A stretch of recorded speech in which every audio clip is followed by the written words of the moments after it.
Hello students, welcome to English class. Today we continue the same chapter, Bholi, class 10. In the first part you read about the simpleton girl Bholi who was totally neglected and who had poke marks on her entire body, and she was a backward child as when she was 2 years old she fell down from the court, and her brain was severely damaged. और उसके बाद on tehsildar suggestion Ramlal had to send Boli to school, और school का जो environment था वहाँ देखा teacher से मिलके जो है she was filled with new hope and new life.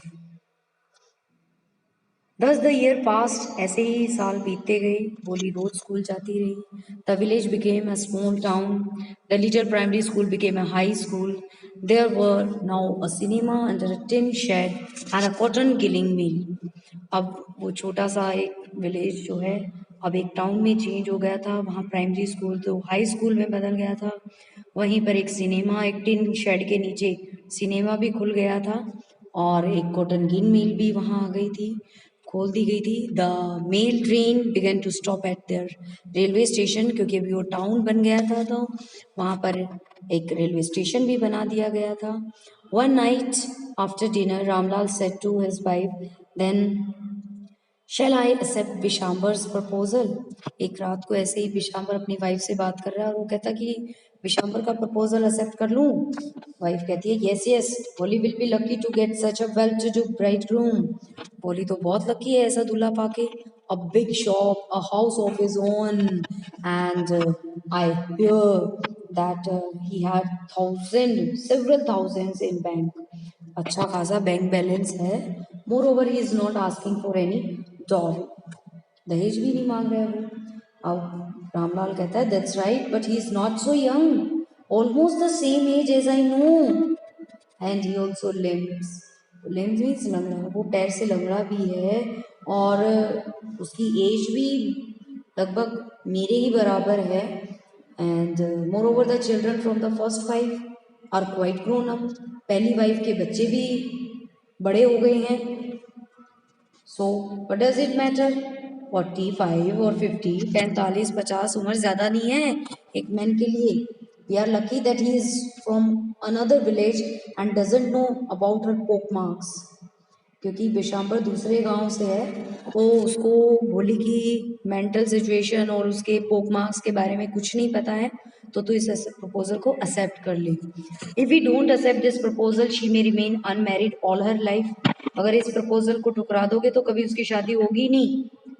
Yes but I वॉन्टर what बोली विल से. तुम तो कह रही हो, रामलाल कहता है, लेकिन बोली क्या कहेगी बेचारी जब उसको पता चलेगा कि ये बूढ़ा आदमी मेरा पति बनने जा रहा है. What will that witless one से, वो मूर्ख क्या कहेगी. शी इज लाइक अ डम काउ, वो तो एक गूंगी गाय है. Maybe you are right muttered Ramlal. Muttered means बड़बड़ाना. धीरे से वो बोलता है कि हाँ चल ठीक कह रही है तू. In the other corner of the courtyard, Bolly lay awake on her cot, listening to her parents' whispered conversation. She listened the conversations. There she knew everything about the proposal, about the bridegroom. सब कुछ उसको पता चल गया था. But she accepted all the things just for her parents. And Vishambarnath was a well-to-do grocer. He came with a big party of friends and relations with him for the wedding. शादी के लिए आ गया, जो कि एक well to do grocer था, effluent था, अपने बारात लेकर आ गया है. A brass band, बैंड बाजे वाले, playing a popular tune from an old Indian film headed the procession. Procession, वो बारात को आगे आगे वो बैंड बाजे वाले चल रहे थे. With the bridegroom riding a decorated horse. पीछे दूल्हा एक डेकोरेटेड हॉर्स के ऊपर बैठा हुआ है. Ramlal was overjoyed to see such a pomp and splendor. इतना धूम धड़ाका देखकर बहुत खुश है Ramlal. He had never dreamed. उसको तो लगा था कि उसकी बेटी की कभी शादी ही नहीं होगी. That his poor daughter would have such a great wedding. Bolly's elder sisters who had come for the occasion were envious jealous of her luck. उनको भी लग रहा था कि ये बोली, ये मूर्ख लड़की की शादी इतने धूम धड़ाके से, वाह हमारी भी नहीं हुई ऐसे तो. When the auspicious moment came, the priest said, "Bring the bride." Price जो पुजारी था वो कहता है कि दुल्हन को लेकर आओ. फेरों का टाइम हो गया था.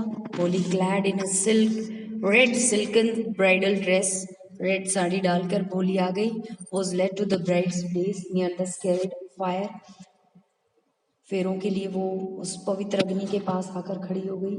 Garland the bride, one of his friends prompted विशांबरनाथ.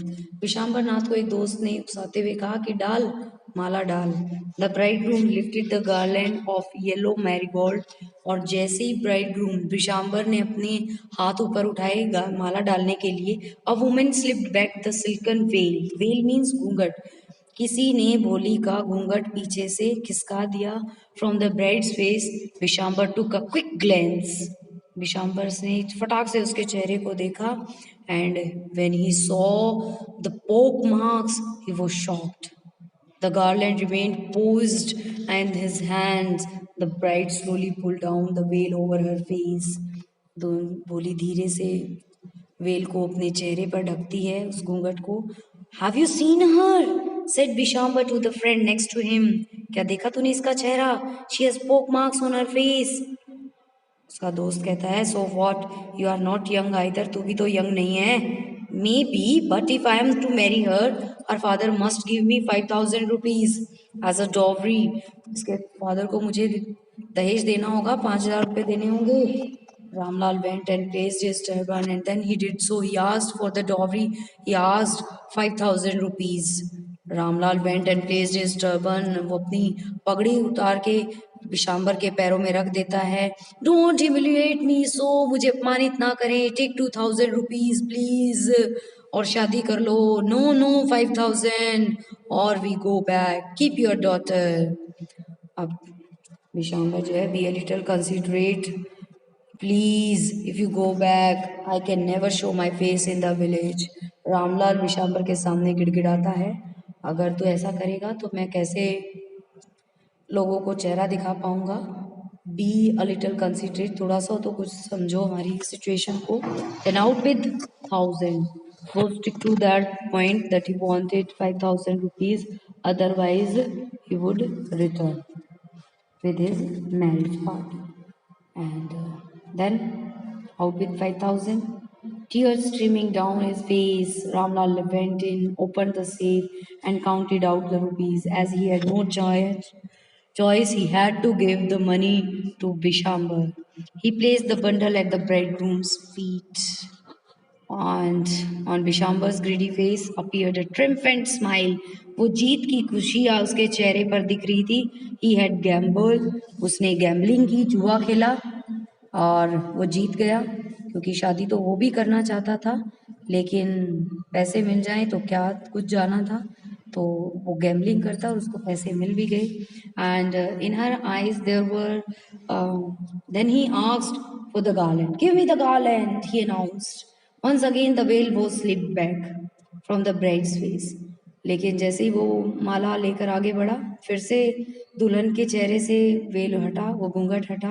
But this time her eyes were not downcast. लेकिन अब बोली नीचे नहीं देख रही थी, वो शर्मिंदा नहीं थी.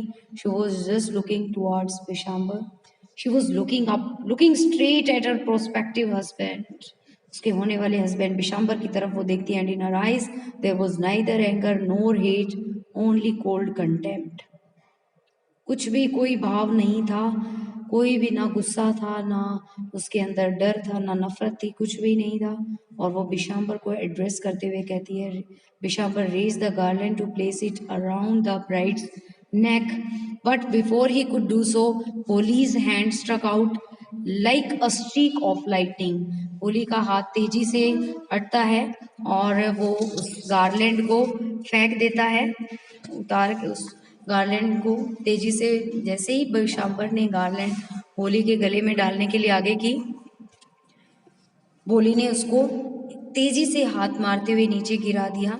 As she didn't want to marry with such a greedy man who asked for dowry just before the marriage. And the garland was flung into fire.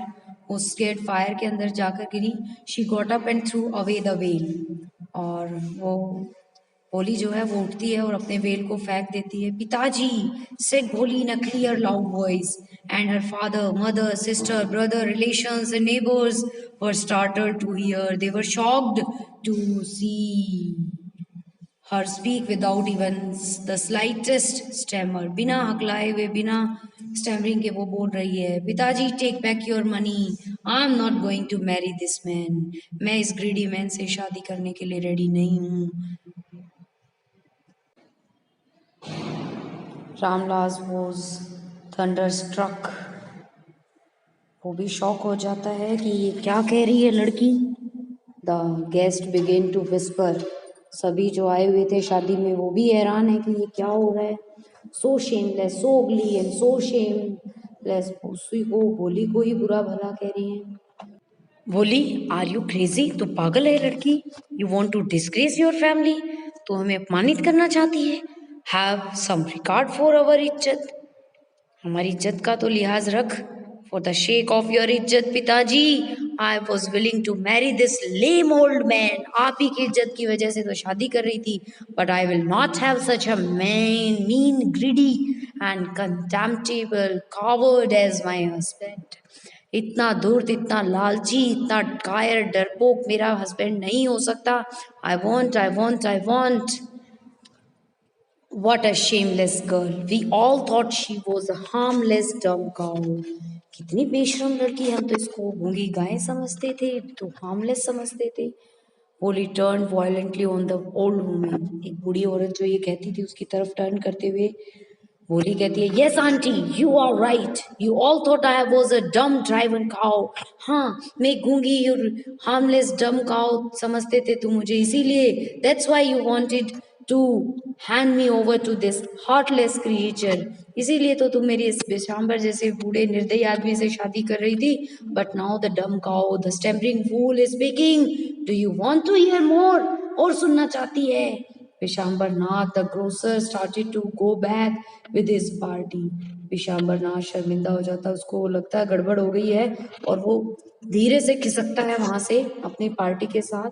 और जो बाहर बैंड बाजे वाले खड़े थे और उनको लगा कि बारात अंदर से बाहर आई है तो शादी मीन्स हो गई है.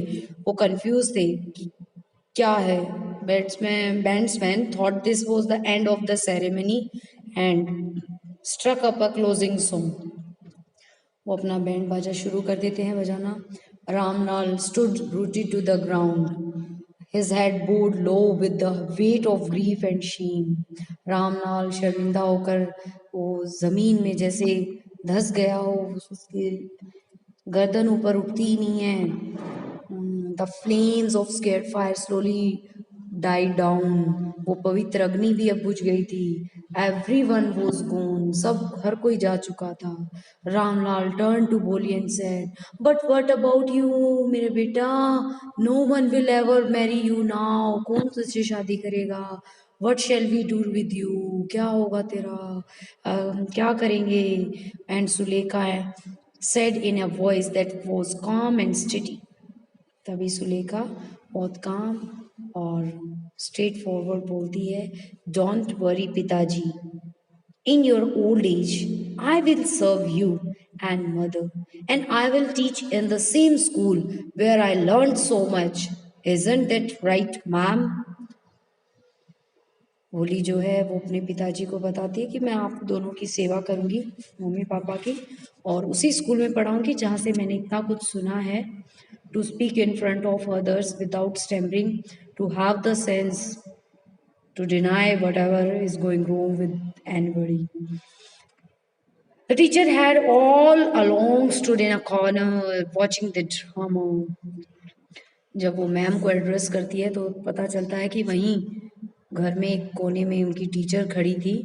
वो सारा सब कुछ सीन देख रही थी. अब टीचर कहती है, यस बेटा बोली, of course. And in her smiling eyes was the light of deep satisfaction. Her teacher was totally satisfied whatever Bholi did there, that an artist feels when contemplating the completion of her masterpiece.